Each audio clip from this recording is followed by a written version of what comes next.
Assalamualaikum warahmatullahi wabarakatuh. Halo kawan-kawan. Oke, kali ini kita akan bahas lagi nih menuju Pilpres 2024. Sebab seperti video kita sebelumnya bahwasanya beberapa penjagalan Pak Anies Baswedan yang telah diterangkan oleh Pak Musni Umar itu ada 6 hingga kemudian betul-betul sekarang ini satu persatu dari kader Partai Nasdem yang masih mengais atau mengadu nasib di kabinet Jokowi itu satu persatu saat ini tengah disodorkan namanya ke KPK itu. Nah, yang jadi pertanyaan kemudian ketika kemudian Pak Surya Paloh tidak mencapreskan nama Pak Anies Baswedan, apakah nama-nama Nasdem atau kader Nasdem yang ada di pemerintahan tidak bakalan diganggu oleh KPK ataukah seperti apa? Atau memang ini sengaja dijadikan sebagai bahan untuk membuat membuat elektabilitas Anies jatuh merosot itu karena Nasdem saat ini tengah mengambil langkah, mengambil jalan alur politik itu.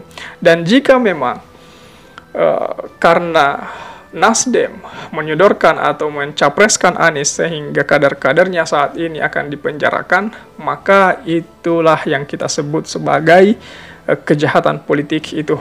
Karena kita bisa lihat bagaimana kemudian kebrutalan penguasa saat ini yang memang betul-betul dan ingin menghabisi Anies agar tidak sampai menuju atau bertarung di Pilpres 2024. Tapi kali ini kawan-kawan, ada Faisal Assegaf. Pak Faisal ini bilang, jika memang betul-betul Anies dijegal, maka akan ada gerakan people power bakal terjadi. Sebelumnya, Rocky Gerung juga pernah bilang seperti ini, jika memang penjagalan Pak Anies Baswedan terjadi dan Pak Anies Baswedan tidak jadi bertarung di Pilpres 2024, maka gerakan people power itu bakalan terjadi kawan-kawan. Bagaimana bisa terjadi? Coba kita ulas lebih jauh lagi.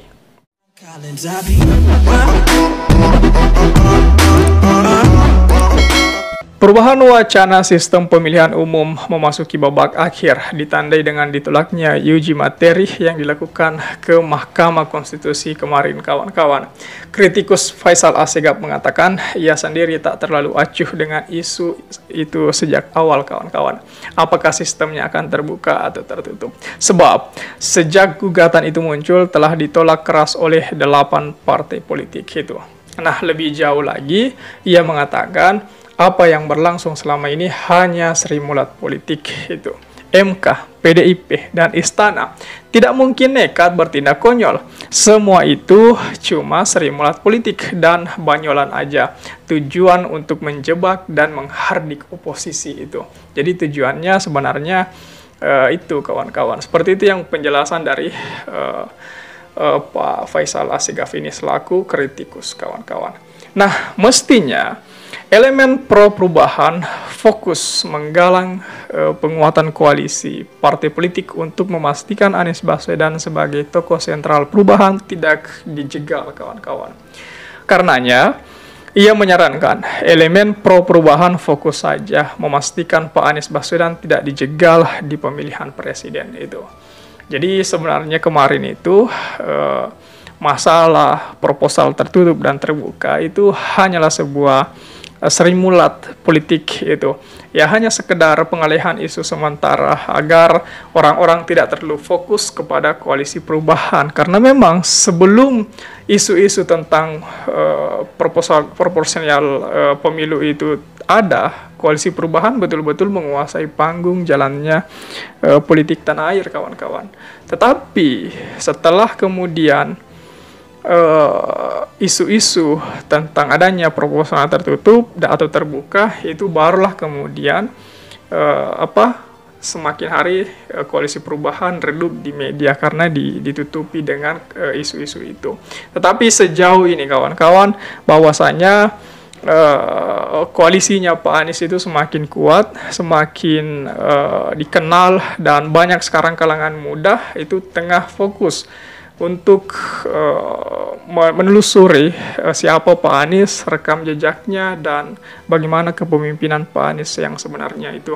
Karena dari koalisi sebelahnya atau koalisi lawan Pak Anies, kita atau beberapa anak muda sekarang ini tengah mengetahui ya jurus-jurus mereka itu seperti apa, kemudian cara mereka untuk menyerang Anies seperti apa, fitnah-fitnah mereka seperti apa. Karena yang mereka andalkan itu dari teman-teman, misalnya dari teman-teman yang pendukung Ganjar itu mereka selalu bilang bahwasanya ya kita harus milih yang produk pribumi itu. Jadi seolah-olah mereka tidak paham pribumi itu seperti apa, itu kan. Jadi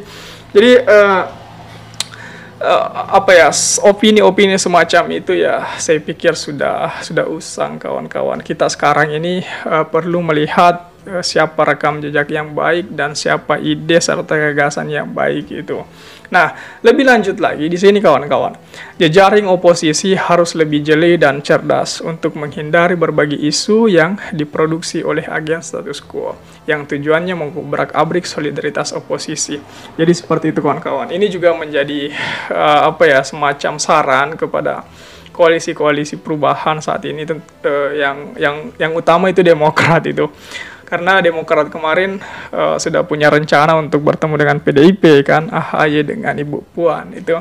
Jadi ya kalau saya pribadi melihat hal itu, PDIP sebenarnya sangat dirugikan dengan pertemuan itu.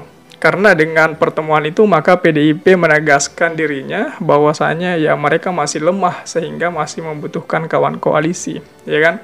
Apa yang ia telah sodorkan atau Pak Ganjar yang telah ia sodorkan itu tidak terjual, itu tidak laku di publik, tidak laku di pasaran, sehingga kemudian mereka masih ingin menggait Pak AHY itu.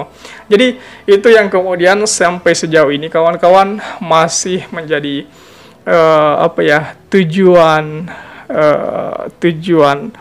ulasan kita kawan-kawan, bahwasanya mereka ini perlu kita lebih lihat, lebih kaji lebih dalam lagi itu. Jadi saran saya kepada Partai Demokrat itu ya cukup lebih fokus saja untuk menggait dan menaikkan elektabilitas dari Pak Anies itu. Nah, menurutnya tidak ada cara lain yang efektif untuk terus bergerak secara konstruktif selain memperkuat partai politik pro perubahan dan lebih agresif menggalang konsolidasi people power sebagai ikhtiar mencegah penjagalan dan kecurangan.